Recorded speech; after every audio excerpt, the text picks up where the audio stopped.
Hello and welcome to Starbound's second channel. My name is Gabriel the Bibi Capaldi and I'll be your narrator today.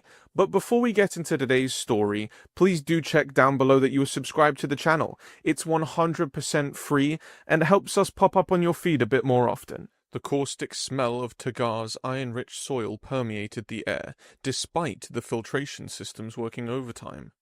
Hozor Tevelis's sensory tendrils contracted at the acrid scent, registering subtle chemical changes that the mechanical filters couldn't catch. Another wave of bioweapons had been deployed somewhere in the eastern quadrant, the particles already working their way through the atmosphere. He'd been seeing the effects in patients within hours. Hozor adjusted the bindings, keeping his tendrils in their professional position at the back of his skull, then returned to calibrating the primitive diagnostic equipment. The forward medical outpost was a far cry from the state-of-the-art facilities where he'd trained. No neural interfaces, no virtual diagnostic displays, just manual equipment in a maze of tunnels carved into the rust-colored mesa, illuminated by strips of LED lighting that cast everything in an eerie blue-green glow. But primitive equipment was better than no equipment, especially when the nearest proper medical center was half a planet away. Dr. Tevelis, incoming casualties, called Rullal, the Calaxian medical technician. The tiny, grey-skinned being moved with surprising quickness despite his short limbs, already preparing the intake area for new arrivals. Hozor's faceted eyes adjusted instantly to the change in lighting as the outer doors cycled open. His broad-spectrum vision, one of the many evolutionary advantages of the Hovan species, allowed him to immediately assess the incoming patients. 3 new Dalvos with impact trauma, likely from building collapses, a Calaxian suffering from sulfur inhalation, lungs likely compromised, and... "Human?" he muttered, his gravelly voice carrying a note of concern that made Rullal glance up sharply. The Allied forces had only recently begun incorporating humans into their ranks. Terrans were still a novelty on the battlefield, their physiology an ongoing challenge for non-human medical personnel. Hozor had treated exactly 2 humans in his 15 cycles of service, and none had been in critical condition like this one appeared to be. "Female communications specialist," reported one of the soldiers carrying the stretcher. "First Lieutenant Maya Harrison, 6th Terrain Expeditionary Force, caught in the new bioweapon deployment. Respiratory distress began approximately 20 minutes ago." Hozor examined the human as they transferred her to the examination table. Lieutenant Harrison stood out even among her own kind. Taller than average at 5'9", with skin a light brown shade covered in darker freckles, and black hair pulled back in a regulation bun, now coming loose. A scar ran from her left temple to her jaw, evidence of past combat experience. To Hozor's eyes, she looked unnervingly fragile, her limbs too long and thin, her frame lacking the density of most galactic species. Like all humans, she seemed almost breakable. And break she might. Purple lesions were already forming on her exposed skin, the telltale sign of the latest Yarmadir bioweapon, the one that had claimed dozens of Allied soldiers in the past week. "Get me a full biological workup," Hozor ordered, his retractable claws extending from his fingertips as he prepared to cut clothes and take samples. "And alert Commander Vulgaran." "The commander is overseeing the evacuation of critical patients to the secondary facility," Rullal replied, already attaching monitoring equipment to Harrison's arm. "Shall I divert resources from the Dalvos casualties?" Hozor hesitated. Allied medical protocol was clear. In resource-limited situations, triage priority went to species with established treatment protocols and higher survival rates. The Dalvos had documented 67% recovery rate from the current bioweapon with proper treatment. Humans? Unknown. There simply wasn't enough data. Before he could answer, the monitor began blaring an alarm. Harrison's oxygen saturation was plummeting. "Begin standard anti-pathogen protocol," Hozor decided, injecting a broad-spectrum immune booster into Harrison's arm. His faceted eyes caught something unusual in her blood as it beaded around the injection site, a subtle difference in color compared to the other bioweapon victims he'd treated. "Something's different," he murmured, taking a sample and inserting it into the nearest analysis unit. While the primitive machine processed the sample, Hozor continued stabilizing the lieutenant. Her breathing was labored, the purple lesions spreading visibly across her skin. By all standard medical indicators, she should be deteriorating rapidly towards system failure. Yet, her heart rate, while elevated, had stabilized. Her neural activity showed normal stress patterns rather than the chaotic madness typically associated with the bioweapon's neurological effects. The analysis unit chimed. Hozor's tendrils stiffened in surprise as he read the results. "What is it?" Rulal asked, noticing his reaction. "Her lymphatic system is responding. It's strange." Hozor's voice carried an unusual curiosity, something between confusion and fascination. "The pathogen isn't overwhelming her system like it does with other species.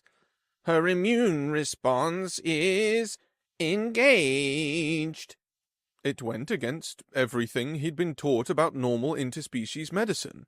Humans were newcomers to the galactic community, their physiology considered primitive compared to the more established species. Their medical technology was centuries behind most allied worlds. They required special accommodations, additional vaccinations, and specialized environments. In medical briefings, human soldiers were referred to as high-maintenance assets, valuable for their tactical abilities, but vulnerable to the countless threats that other species had evolved to withstand. Yet, here was evidence suggesting something entirely different. "Run a comparative analysis against the other bioweapon cases," Hozor instructed, his professional detachment giving way to scientific curiosity. "And get me everything we have on human immunology." The outpost shook as an explosion rocked the surface above them. Dust sifted down from the ceiling of the cavern. "The Yarmadira are advancing on our position," called a voice from the communications station. "Command expects they'll reach the outpost perimeter within 2 hours. Evacuation protocol is now in effect." Amidst the sudden increase in activity, Commander Vogaran entered the triage area.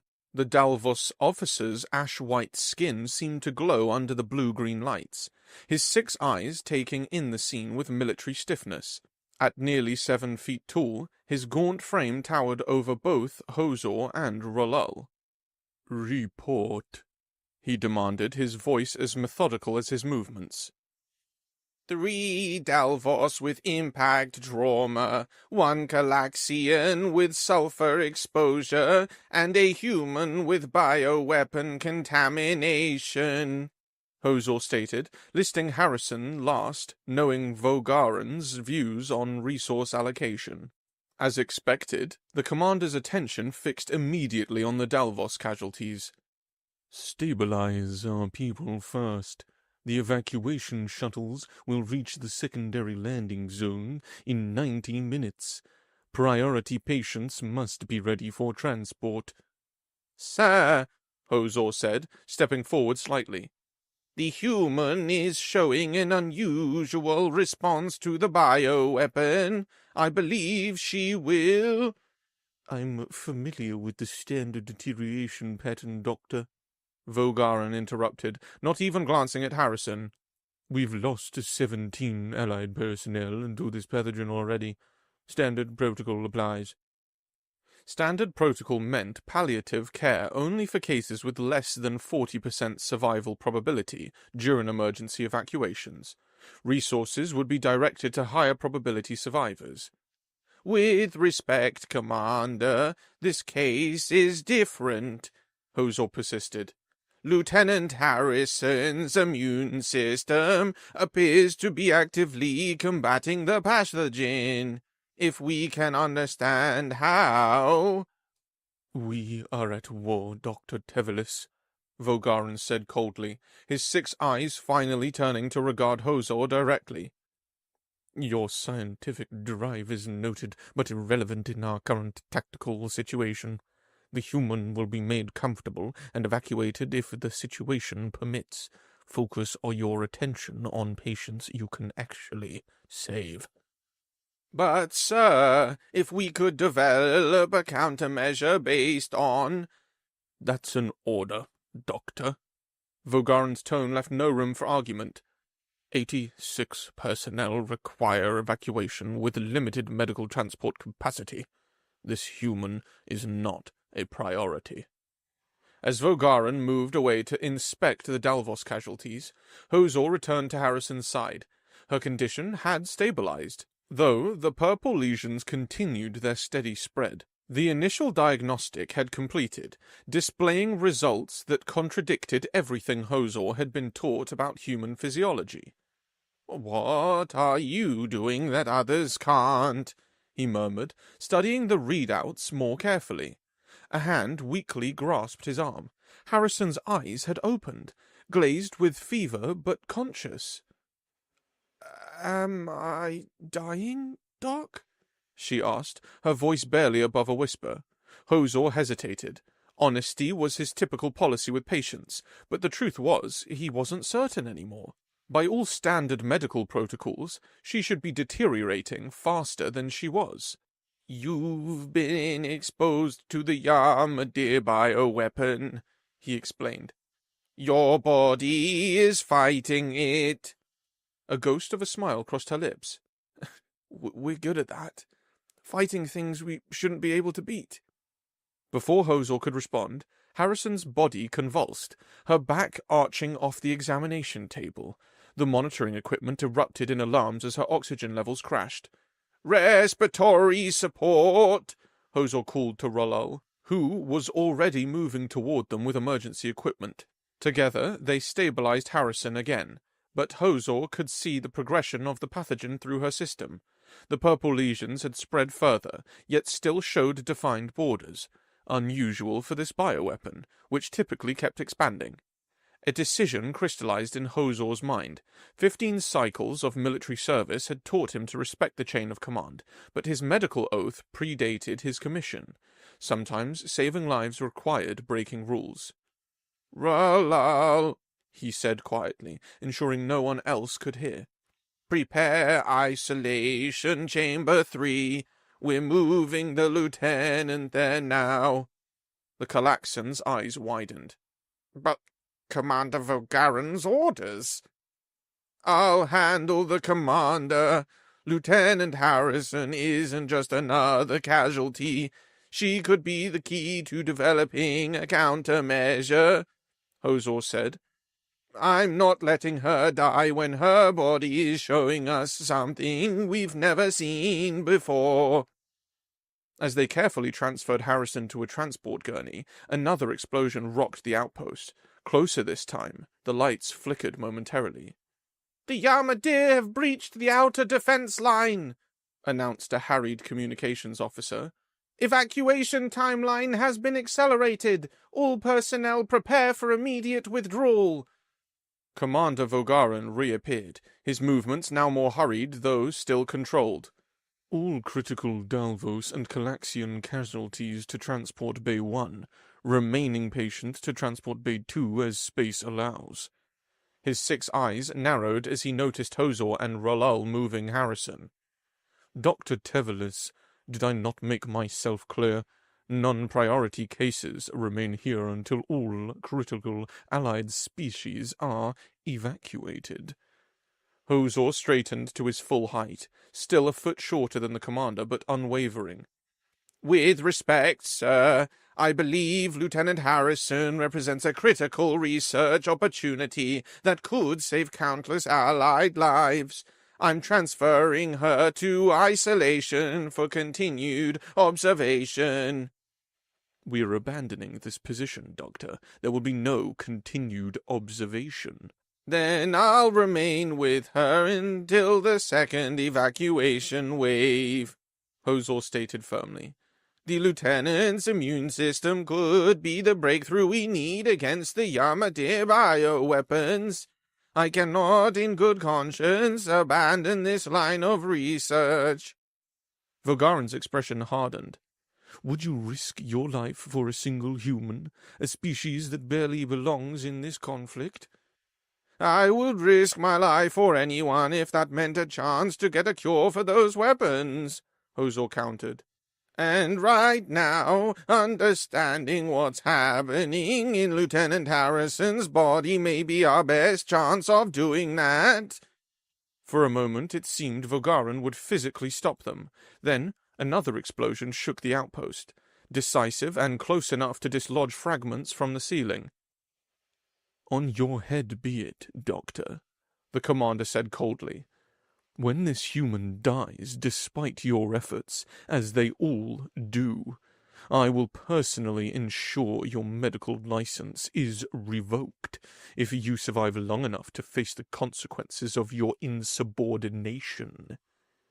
Without waiting for a response, Vogaran turned and strode away, barking orders to prepare the primary evacuation transports. "Are you certain about this?" Rolal asked nervously as they continued toward the isolation chamber. "The commander isn't known for idle threats."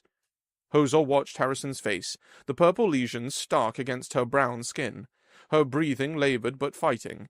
Something about humans had allowed them to survive on their hostile homeworld without the advanced medical technology other species required. Something his people, for all their scientific advancement, had never fully understood. "I'm certain," he said, his faceted eyes reflecting the blue-green emergency lights as they descended deeper into the outpost. "One way or another, Lieutenant Harrison is going to teach us something important about this weapon." Above them, the battle for the eastern quadrant of Tagar raged on, but in the depths of the medical outpost, a different kind of battle was beginning, one that perhaps would challenge everything the galactic medical community thought they knew about the resilience of humanity. 36 hours had passed since Hozor had defied Commander Vogaran's direct orders. 36 hours of continuous monitoring, minimal sleep, and mounting anxiety as the battle raged closer to their position. The isolation chamber, originally a storage vault hastily repurposed for quarantine cases, had become Hozor's entire world. Its raw, unfinished stone walls, reinforced with creaking durasteel supports, felt both like a sanctuary and a prison. The air recyclers struggled against the perpetual mineral dust, leaving the atmosphere slightly stale despite their best efforts. Low-powered emergency strips provide the only illumination, casting harsh shadows across Lieutenant Harrison's unconscious form. The portable diagnostic units and ventilators vibrated in the background, occasionally competing with the annoyance of the distant sound of explosions from the battle above. Hozor's sensory tendrils hung limply around his shoulders, dried out from stress and lack of proper care. His normally green skin had taken on an ashen pallor. He'd been documenting everything with obsessive detail, recording every fluctuation in Harrison's condition with the grim knowledge that these notes might soon serve as evidence in his court-martial, if any of them survived long enough for that to matter. "You should rest," said Rolal, entering the chamber with a small container of nutrient paste. The Calaxian had been smuggling extra supplies to the isolation chamber during shift changes, risking his own career to support Hozor's unorthodox decision. "I can monitor her for a few hours." "No need," Hozor replied, his voice rougher than usual from fatigue. "Something's changing." He gestured toward the diagnostic display. For the past day and a half, Lieutenant Harrison had remained in critical condition, her body waging what appeared to be a losing battle against the Yarmadir pathogen. The purple lesions had spread across much of her exposed skin, and her breathing remained labored despite respiratory support. By all standard medical indicators, she should have died hours ago. Yet, she hadn't. "Her white blood cell count," Rolal observed, leaning closer to the display. "It's increasing." "Not just increasing," Hozor corrected, a hint of excitement breaking through his exhaustion. Look at the cell morphology. They're changing to better fight the pathogen. That's impossible, Rolal whispered. No species can alter immune response so quickly. Hozor's face-itted eyes reflected the blue light of the monitor. Apparently humans can. Suddenly, the door to the observation room slid open, revealing Commander Vogaran's tall, gaunt silhouette. The Dalvos officer had made only periodic appearances at the observation window over the past day, each time documenting what he clearly expected to be Hozor's professional failure. "I see the human still lives," Vogaran noted, his tone suggesting this was merely a temporary state, though lives may be a generous assessment. Her condition is stabilizing, Hozor reported, straightening his posture despite his fatigue. The pathogen spread has slowed, and her immune response is intensifying. All six of Vogaran's eyes narrowed slightly. Temporary fluctuations before terminal decline. We've seen it before with this bioweapon. Not like this, Hozor insisted, gesturing toward the detailed cellular analysis. Look at these markers. Her lymphocytes are producing specific antibodies against the pathogen. The lesions have stopped expanding and are showing defined borders. This isn't terminal decline. It's a war and she's winning. Before Vogaran could dismiss his observations again, the communications panel on the wall chimed. Medical Outpost Eastern Quadrant. This is Dr. Jones, xenobiologist, 4th Terran Expeditionary Force, requesting update on Lieutenant Harrison's condition. Hozor activated the comms. Dr. Jones, this is Medical Officer Tevelis. The lieutenant is critical but stabilizing. Are you familiar with your species' response to pathogenic invasion? That's precisely why I'm calling, replied Jones. Command informed me of the situation. I'd like to consult her on case. Vogaran stepped forward. This facility is under evacuation orders, Doctor. We don't have resources for consultations. With respect, Commander, Jones countered. If you have a human officer surviving exposure to the new Yarmadir bioweapon, that information is my problem. I'm en route to your position now. The upper access points have been compromised, Vogaran stated flatly. Arrival is inadvisable. I'm already at your secondary entrance, Commander. Eastern Maintenance Shaft. Your security officer is verifying my credentials now. Vogaran's expression darkened, but he merely turned to Hozor and said, You have until the final evacuation transport departs, not a moment longer. He left the observation room without waiting for acknowledgement.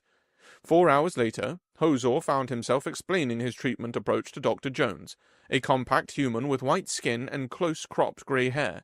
The xenobiologist walked with a slight limp as he circled Harrison's bed, examining the lesions with interest.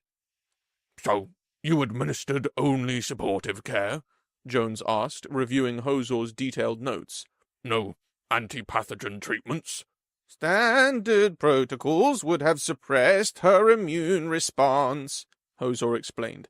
Something about her body's reaction seemed purposeful. I didn't want to interfere. Jones nodded slowly. You made the right call, though I suspect you'll catch hell for it from your command structure. You don't seem surprised by her condition, Hozor observed. I'm not, Jones confirmed with a small smile. What you're witnessing is a fairly standard human immune response to a novel pathogen. Hozor tendrils switched in disbelief. Standard? She nearly died. Nearly being the operative word, Jones replied, tapping the diagnostic display. Humans evolved on a planet filled with diseases, millions of them.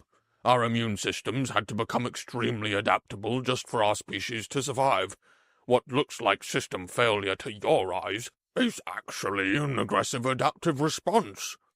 He pointed to the lesions on Harrison's arm. If that's true, then her body is isolating the infection, preventing further spread while generating targeted antibodies. Hozor stared at the human physician, his world view shifting. Could her blood be used to develop treatments for others? Hozor asked, mind racing with possibilities. Potentially, Jones said, though cross-species applications would be complex. He studied Hozor for a moment. You risked your career to treat her, didn't you? Before Hozor could respond, the whole facility shook violently. Emergency lights switched to red, and the evacuation alert began blaring through the comm system. Perimeter breach, announced a voice over the facility-wide channel. All personnel to evacuation points immediately. Yarmadir forces have penetrated to level 3. That's directly above us, Ralal said, fear evident in his voice. The isolation chamber door slid open, and Commander Vogaran entered again, his normally immaculate uniform now torn and stained. Final evacuation in 15 minutes. Transport Bay 3. Bring only essential medical data. His 6 eyes fixed on the human female.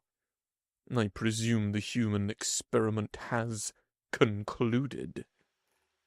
As if to mock Vogaran, a groan from the bed drew everyone's attention. Lieutenant Harrison's eyes fluttered open, fever-glazed but conscious. She tried to speak, producing only a dry rasp. Ralal quickly offered her water, supporting her head as she drank. Evac? She managed after a moment, her crisis mode immediately asserting itself despite her condition. Yes, Hozor confirmed, moving to check her vitals. Can you move? Give me a minute, she whispered, attempting to sit up before falling back, clearly too weak to support herself. Another explosion rocked the facility, closer this time. Dust and small fragments of stone rained from the ceiling. She needs a stretcher, Jones stated flatly. I'll help carry her. Vogaran's expression hardened. We have critically injured Chauvin personnel who require transport assistance. The human can walk or remain behind. She can't walk, Hozor protested. And her blood contains antibodies that could save countless allied lives. She's a medical asset now. The Yarmadir have deployed a neurological agent specifically targeting Chauvins, Vogaran countered. My people are dying while you obsess over one human soldier. The facility shook again, harder this time, and the lights flickered ominously. I can walk, Harrison insisted, forcing herself upright with visible effort. Her face had paled considerably, but determination burned in her eyes. Just need support. Jones moved to her side immediately, sliding an arm around her waist. Lean on me, Lieutenant. We'll move together. Hozor felt torn between his duty to his own species and his commitment to Harrison's treatment. The neurological agent Vogaran mentioned was real. 3 Chauvin medical staff had collapsed in the past hour, their nervous systems under attack. Dr. Tevelis, Vogaran said, his voice cold with command authority. Your expertise is required for our Chauvin casualties. Dr. Jones can attend to Lieutenant Harrison. I need to document her recovery properly, Hozor argued. We can't lose this data. My orders are not suggestions, Doctor, Vogaran snapped. Choose now your career, your people, or this human experiment. Before Hozor could respond, Harrison locked eyes with him. Go, she said weakly. Your people need you. I'll be fine. Despite her condition, she managed a faint smile. Humans are surprisingly hard to kill. The decision crystallized in Hozor's mind. Ralal, transfer all of Lieutenant Harrison's medical data to my personal unit. Dr. Jones, ensure she reaches evacuation transport. He turned to Vogaran. I'll attend to the Chauvin casualties immediately, sir. The commander's expression remained cold, but he nodded curtly before turning to leave. As they prepared to evacuate, another violent explosion shook the outpost. The lights failed completely for several seconds before emergency power engaged. That was the main power generator, Ralal reported grimly. We're on reserves now. The comms system crackled. All personnel, be advised. Yarmadir forces have breached Level 4. Evacuation route to Transport Bay 3 is compromised. Divert to maintenance tunnels and proceed to the secondary extraction point. Hozor felt a moment of dread. The maintenance tunnels were narrow, winding passages originally used by Tagar's native subterranean species. Moving injured personnel through them would be challenging at best, impossible at worst. Change of plans, he announced, making a swift decision.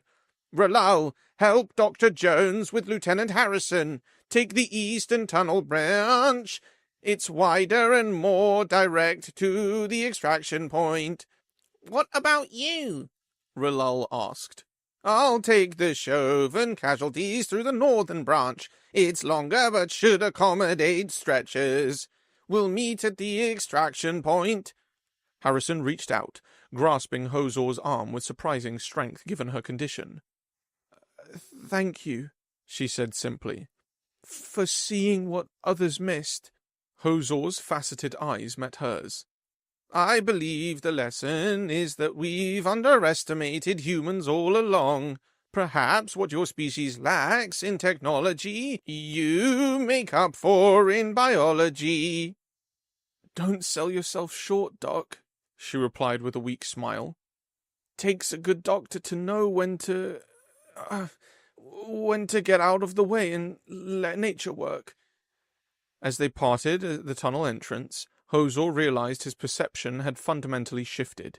He had always viewed humans as fragile newcomers to galactic warfare, requiring advanced alien medicine to survive.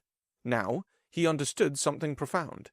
Sometimes surviving didn't require technological advancement, but rather the hard-won adaptations forged through millennia of struggle against a hostile environment. The question now was whether they would all live long enough to put this knowledge to use. The maintenance tunnels beneath the medical outpost were a labyrinth of narrow passages, barely tall enough for Hozor to stand upright. Bioluminescent fungi clung to the rough stone walls, casting everything in an eerie blue glow that made medical work nearly impossible.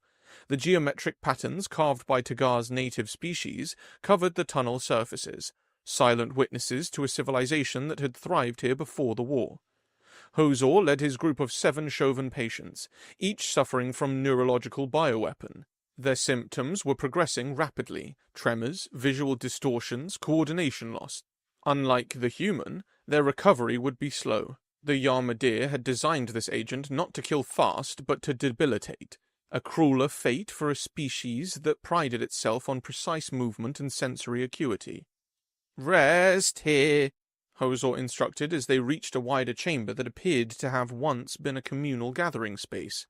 Stone benches, arranged in precise circular patterns, provided places for the patients to sit while he checked their conditions. A distant rumble echoed through the tunnels, another section of the outpost collapsing above them. Time was running short. "Can you help them?" asked one of the walking wounded, a junior medical officer whose tendrils were already showing signs of nerve damage, trembling uncontrollably. Hozor administered another round of stabilizing agents, but the truth was grim. "These treatments are only buying time. We need proper medical facilities." As he worked, his mind kept returning to Lieutenant Harrison and what her immune response might mean for future bioweapon countermeasures, if they could isolate the adaptive properties of human immunity. His thoughts were interrupted by the sound of approaching footsteps from a connecting tunnel. Hozor tensed, reaching for his sidearm, but relaxed when he saw Ralal's familiar stocky silhouette emerge from the darkness. "You should be halfway to the extraction point by now," Hozor said, surprised. "Change of plans," the Calaxian replied grimly. "The eastern tunnel collapsed about 200 meters in. We had to double back. Dr. Jones and Lieutenant Harrison are just behind me. Moments later, Jones appeared, still supporting Harrison, who looked pale but remarkably alert compared to her condition just hours earlier. The extraction team reported Yarmouth forces approaching the secondary point, Jones explained without preamble.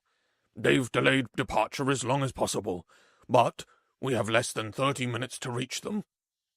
These patients can't move that quickly, Hozor replied, gesturing to the Chauvins, several of whom were now showing advanced neurological symptoms. Harrison detached herself from Jones's support, wobbling slightly but standing under her own power. The purple lesions had already begun to fade to bruise-like marks. "Then we carry them," she said simply. Before Hozor could respond, another figure emerged from the tunnel behind them, Commander Vogaran. His uniform was now torn in multiple places, and a gash across his ash-white skin leaked greenish fluid. His 6 eyes darted around the chamber, taking in the assembled group. "Commander?" Hozor acknowledged with surprise. "I thought you were evacuated with the main medical staff." "The transport was compromised," Vogaran replied tersely. "I've been trying to reach the secondary extraction point through these insufferable tunnels." Something in his tone made Hozor uneasy. The commander appeared more agitated than the situation warranted, his normally measured movements now jerky and impatient. "We're heading there now," Hozor offered. "You're welcome to join us." Vogaran's attention was fixed on the Chauvin patients. "These are all that remain of our medical division? Pathetic." He turned to the non-Chauvin patients, 3 Calaxians and a Hrumar who had joined their group along the way. "You 4 appear ambulatory. You will assist me in reaching the extraction point immediately." The Hrumar, an elderly civilian with bright scales, looked confused. "But we're all going together, aren't we?" "You will come with me now and help," Vogaran repeated, his voice hardening. "The extraction team won't wait indefinitely, and I won't be delayed by these." He gestured dismissively at the Chauvin patients. "Lost causes." "These lost causes are your colleagues," Hozor said sharply. "Allied medical personnel who've treated countless patients, including your own species." "And now their liabilities," Vogaran countered coldly. "The neurological agent is irreversible with our current field capabilities. Even if they reach the extraction point in time, they won't recover fully. They'll never practice medicine again. Their careers are over." One of the Calaxian patients stepped forward. We're not abandoning anyone, Commander. We move together or not at all. Vogaran's expression darkened. "I'm still the ranking officer here. You will follow my orders." "Actually, sir," Harrison said, her voice stronger than before, "in an evacuation scenario, medical officers have authority over patient movement. It's Section 47B of Allied Forces Protocol." Vogaran's eyes fixed on her with undisguised contempt. "You barely qualify as a patient, Lieutenant, much less an authority on Allied protocol." "She's right, though," Jones confirmed. "Dr. Tevelis has command authority here." The commander's posture shifted subtly, becoming more threatening. "I've indulged in this insubordination long enough. The human should have died days ago according to every medical precedent. Instead, Dr. Tevelis wasted critical resources on an experiment while our people, my people, suffered." "Understanding human nature healing could save countless lives," Hozor countered. "Lieutenant Harrison's immune response—" "It's irrelevant," Vogaran snapped. "Humans are an evolutionary aberration, a primitive species that should never have been allowed into the Allied forces. Their biological unpredictability makes them dangerous, not valuable. The Hrumar patient stepped back, visibly alarmed by Vogaran's outburst. Commander, you're not well. I'm perfectly well, Vogaran hissed. I am the only one here thinking clearly. The Chauvin patients are lost. The human is an anomaly that should be studied in a proper facility, not coddled by a doctor who's forgotten his primary loyalty. Hozor noticed something disturbing, a faint violet tinge appearing at the edges of Vogaran's 6 eyes, a symptom he recognized immediately. Commander, he said carefully. when were you exposed to the bioweapon? Vogaran stiffened. I wasn't. You're showing early signs of neurological contamination, Hozor persisted. The violet discoloration around your eyes. Enough, Vogaran shouted, reaching for his sidearm. I will not be diagnosed by a traitor to his own species. You four, he gestured to the Calaxians and the Hrumar, come with me now, or I will leave you all behind. The patients exchanged glances. Then the Hrumar stepped forward. No. What did you say? Vogaran's voice had dropped to a dangerous whisper. I said no, the elderly Hrumar repeated, his scales shifting color slightly with emotion. You would abandon injured colleagues. You speak of other species with contempt. You threaten patients with a weapon. The Hrumar straightened to his full height. It seems to me that you want to use us to reach the extraction point sooner, so you can save yourself. Before Vogaran could respond, there was a swift movement from the side. Lieutenant Harrison, despite her weakened state, had positioned herself between the commander and the patients, her stance unmistakably protective. "Lower your weapon, Commander," she ordered, her military tone evident in her unwavering voice. Though unarmed and still recovering, she stood with the confidence of someone who had faced worse odds. The Calaxians and the other patients moved behind her, forming a unified front. Harrison's eyes never left Vogaran's weapon hand, her body tensed and ready to act if necessary. "Stand aside, Lieutenant," Vogaran hissed, but there was a new hesitation in his voice. "No, sir," Harrison replied firmly. "These people have chosen to stay together. You're welcome to join us, but you will not threaten patients under my protection." Vogaran's gaze swept the chamber, finding himself facing not just opposition but a human soldier ready to defend the others despite her recent brush with death. "You've turned them against me," he said to Hozor, voice tight with fury. "You and that human." "No one has turned anyone against you," Hozor replied evenly and then gestured to the violet tinge around Vogaran's eyes. "And you need medical attention. The neurological agent is affecting your judgment." "My judgment is perfect," Vogaran snarled. He backed toward one of the tunnel entrances. "You've made your choice. I'll reach the extraction point myself." That tunnel leads deeper into the Mesa, Ralal warned. The extraction point is... "I don't need directions from a Calaxian technician." Vogaran cut him off. With a final venomous glare, he disappeared into the darkness of the wrong tunnel. A heavy silence fell over the chamber. Should we go after him? Ralal asked with uncertainty.